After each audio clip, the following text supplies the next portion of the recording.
The rain hammered down like it had a score to settle, flooding gutters and turning sidewalks slick with reflections of neon lights. Noah gripped the strap of his battered briefcase, forcing his pace faster, because this interview wasn't just another job, it was the chance to finally claw his way out of endless temp gigs and late rent notices. His daughter, Emily, deserved more than survival. She deserved a father who could build her a steady future. But just as he spotted the glowing lobby doors across the street, a voice sliced through the storm. "Excuse me, could you help me?" Noah turned, and for a moment, he thought he'd misheard. There stood a woman in a sharp-tailored coat, one heel trapped deep in the grate of the sidewalk. She tugged furiously, her face pale but composed, glancing at her watch like it might detonate if she was late. He didn't know her name yet, but her posture screamed power, the kind of woman people usually stepped aside for. She caught his gaze. "Don't worry about me. Just go," she said, crisp and dismissive. But her eyes told a different story, eyes that didn't expect anyone to stop. He dropped his briefcase onto the wet pavement without thinking. "You'll break the heel if you keep yanking like that," he muttered, crouching down and twisting the grate until the shoe slid free. She blinked in shock. "You knew how." He shrugged, handing her the heel. "Had a sister who always got stuck after church. Learned the trick quick." She slipped it back on, standing straighter now, and for a fraction of a second, their eyes locked in an unspoken exchange.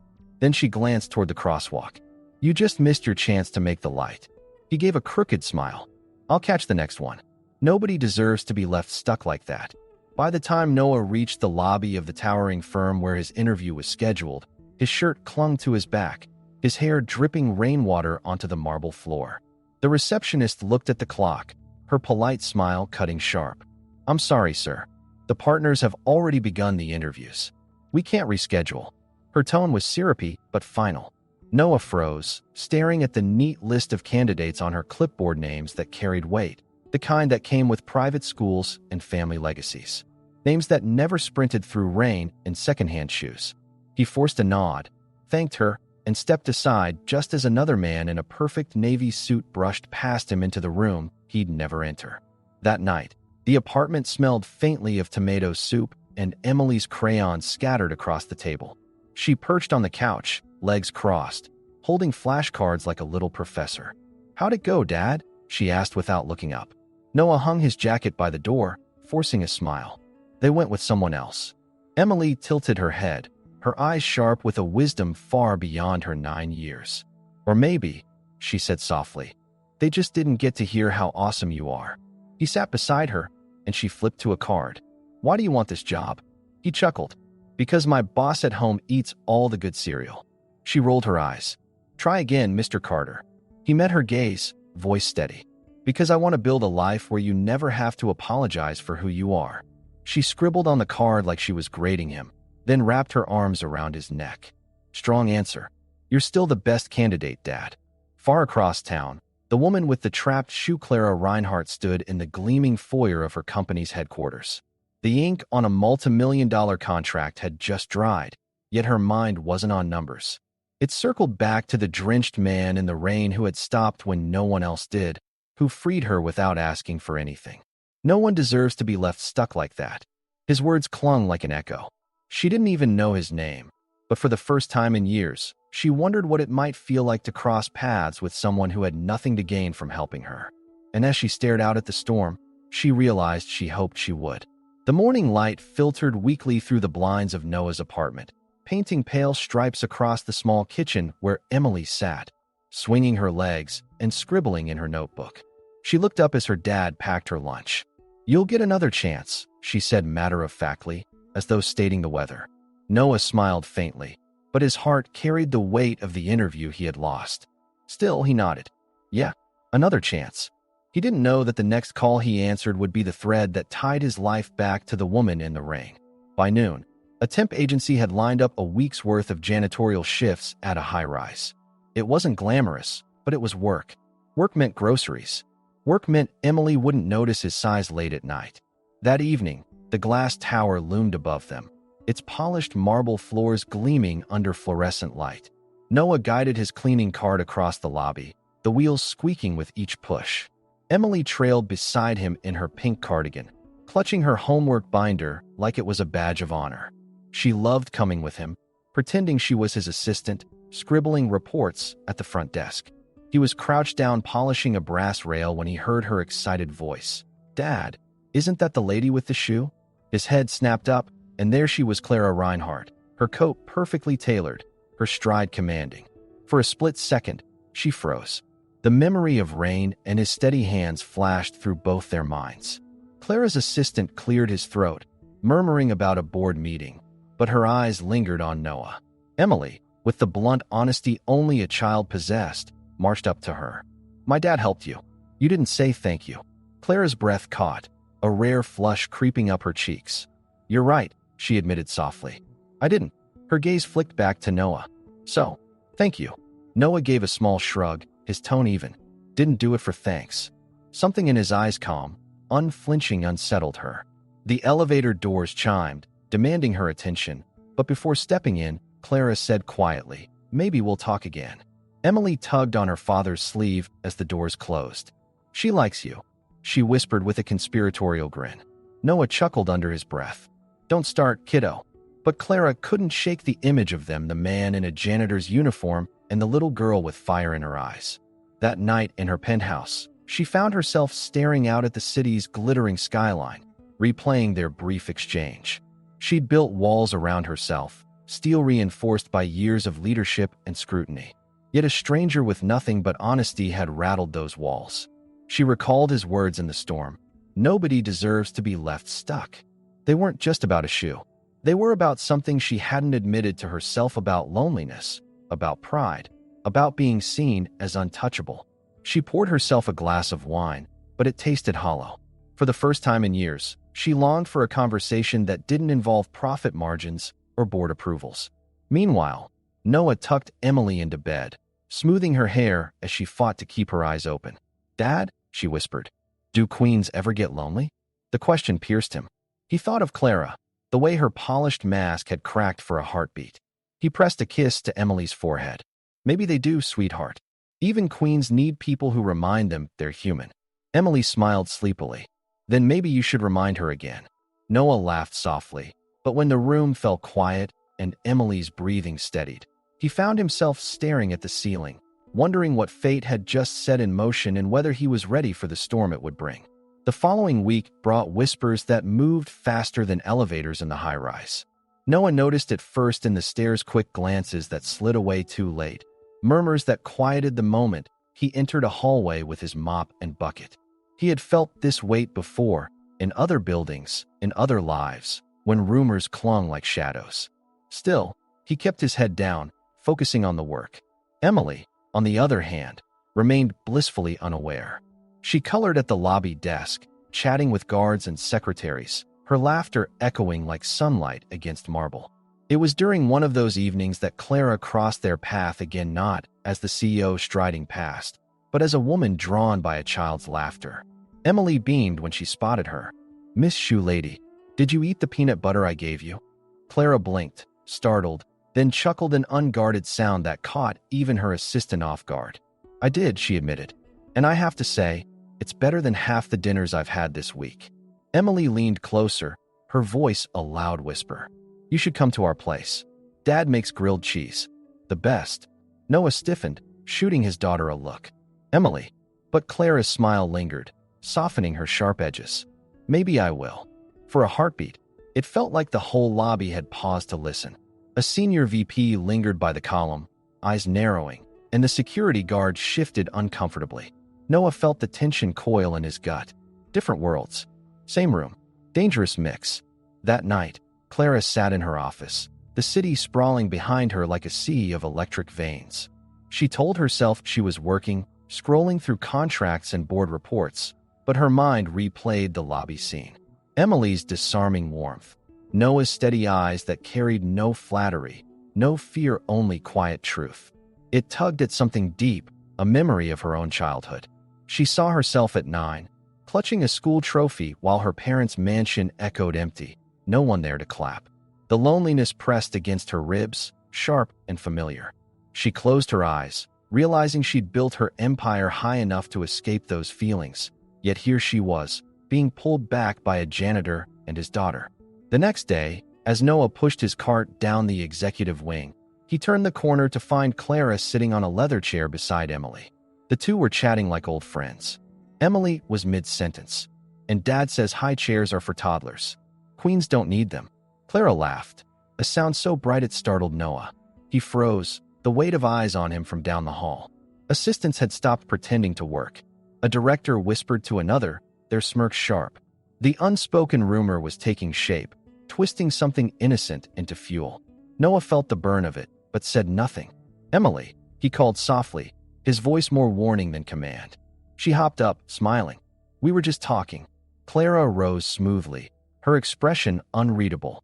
"Your daughter is extraordinary," she said, her eyes flicking to him. "She gets it from her father." Later, in the maintenance office, one of the older janitors clapped Noah on the shoulder. "Careful around the top floors," the man warned with a knowing smirk. "People talk. They don't like it when worlds mix." Noah frowned but stayed silent. Still, the words lodged deep, heavier than he cared to admit. That evening, he found Emily drawing again, this time 2 castles with a wooden bridge between them. "What's this?" he asked. She looked up, unblinking. "It's you, Dad. You're the bridge." He chuckled, throat tight. "Bridges get walked on, you know." Emily shrugged. "Only if they don't move." Noah stared at the sketch longer than he meant to, the lines simple but loaded with meaning. He had no idea how right she was, how soon that bridge would be tested. The storm came without warning. Wind rattled the glass tower, lightning split the night sky, and rain fell in sheets that blurred the city into a watercolor of lights. Noah had pulled the short straw for the night shift, which meant hours of scrubbing floors and checking emergency lights. Emily, stubborn as ever, insisted on coming along. "Storms aren't scary if you don't face them alone," she'd said, slipping her sketchbook into her backpack. He didn't argue. He rarely won those debates anyway. By 8 o'clock, the elevators trembled as the power flickered, then cut out completely, plunging half the building into darkness. Clara had stayed late in her office, reviewing proposals she hoped would repair the quiet damage of rumors. The sudden jolt of the elevator froze her mid-descent. A dim orange glow from the emergency lights hummed to life, and in the corner, she spotted a small figure clutching a notebook. "Emily." Clara blinked. "What are you doing here?" The girl's eyes were wide but steady. "I was looking for Dad when the elevator stopped." For a heartbeat, silence pressed heavy between them, broken only by the wind moaning through the shaft. Clara crouched down despite her heels, lowering her voice. "You're not afraid of storms, are you?" Emily shook her head, though her knuckles whitened around the sketchbook. "Not storms. Being stuck." Clara let out a quiet laugh, the sound more fragile than she expected. "I used to hate storms too. When I was little, I hid in closets with a flashlight. My mother said fear was a waste of time. But I think sometimes being afraid just means you're human." Emily tilted her head, curious. "So what did you do?" Clara hesitated, then reached out her hand. "I found something to hold on to." Slowly, Emily's small fingers curled into hers. The warmth between them softened the edges of the storm. Searching for comfort, Clara began humming an old tune she hadn't touched in years. The girl leaned against her side, eyes growing heavy.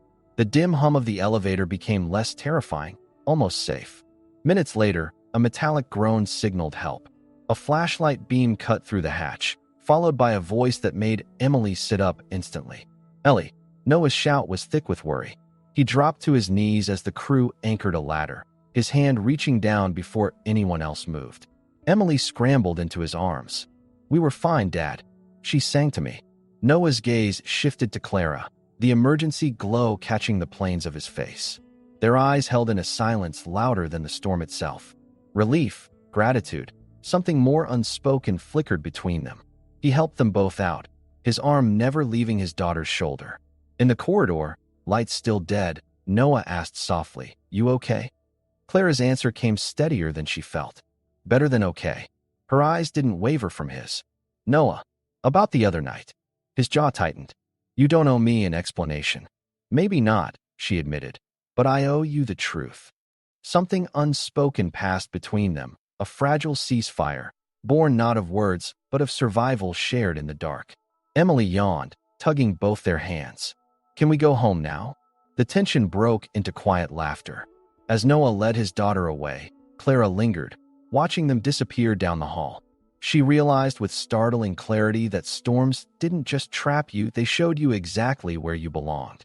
The storm had passed by dawn, but its echoes clung to the building like damp air that wouldn't lift. Clara stepped into the conference room earlier than usual, her heels striking the marble with deliberate calm.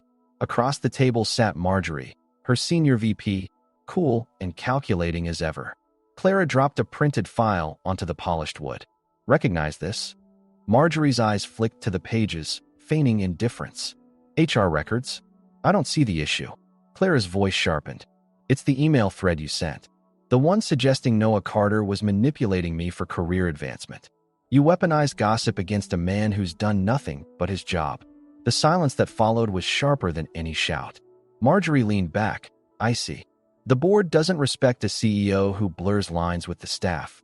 I protected you." Clara leaned forward, her words low, lethal. "You protected your ambition. Pack your office." By mid-afternoon, the whispers in the building had changed direction. The predator had been removed, and for once, Clara didn't care about optics. She cared about truth. She found Noah in the lobby, mop in hand, as though the world hadn't just shifted. "You're early," he said, voice polite, distant. "I needed to see you," she replied. He paused, his expression unreadable. "Why now?" Clara met his eyes, unflinching. "Because I've been blind. Last night in that elevator, holding your daughter's hand, I realized you've been the same man from the start. I'm the one who didn't believe it." Noah's face barely shifted, but something softened in his gaze. "I don't want your thanks," he said quietly. "You're not getting it," she answered with a faint smile. "You're getting the truth. And the truth is I respect you more than anyone in this building." That evening, Clara stood before the entire company in the atrium. Sunlight poured through the glass walls, casting long shadows across the crowd. Her voice carried clear. "Rumors destroy trust. I allowed that to happen here. That ends today. No one will be judged by their title, their uniform, or their paycheck. We rise or fall together." For a moment, silence held. Then the applause came, not thunderous, but real. Noah stood at the edge, saying nothing, but their eyes locked across the room. This time, neither looked away. Something unspoken anchored between them, heavier and stronger than rumor. Later, she approached him quietly as the staff dispersed. "There's a community event this weekend," she said, almost hesitant. "Outreach. Scholarships for working families. I'd like you and Emily to come." Noah studied her for a long moment, measuring the sincerity in her face. "What for?" Clara took a breath, then spoke carefully. "Because I think you'd like the people there. And because I'd like you there." His silence stretched, the hum of the atrium filling the space. Finally, he nodded once. "We'll think about it." Her lips curved, the smallest smile. "That's all I ask." That weekend, the atrium looked nothing like the sterile lobby it once was.